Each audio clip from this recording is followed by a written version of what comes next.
Hey everyone, welcome back to our channel Tech Quest. I'm back with a new video. In this video, I'm going to be showing you the steps on how you can fix your TikTok FX not working or filter not working on TikTok. I'm going to be showing you a step-by-step procedure on how you can fix it, so make sure to watch this video till the end and follow the instructions as guided. If you're unable to use the filters or effects on TikTok, then what you can do is, in order to fix it, the first thing is that check for the update. So in order to check for the update, you need to open up your Play Store application. And after that, on the search box, type in TikTok. Once you type in TikTok, next interface, you'll be taken to the TikTok page. And if you see update instead of open, which means that the update is available. Just by updating your application, you might be able to fix the issue. If in case updating your application doesn't fix the issue, then you can clear your cache and data.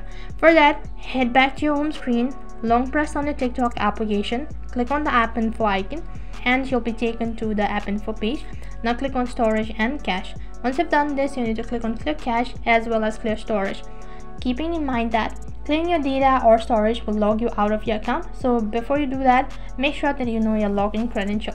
So once you've done this, you need to log in into your account, and after that you might be able to fix it. Once again, if you're still unable to fix it, then you can try uninstalling your TikTok application and reinstall your application once again. This might be able to fix the issue. In case if you're still unable to fix it, then the other thing what you can do is you can also check for the TikTok server. Despite of doing all of these methods, if you're still unable to fix it, then the last alternative is that you can simply restart your device. Likewise, sometimes it might be from the device and not from the application. So this might be able to fix the issue. Those were the methods on how you can fix your TikTok FX or filter not working. So that is all for this video. I hope the video was helpful. Make sure to like, share and subscribe to our channel. Thank you for watching.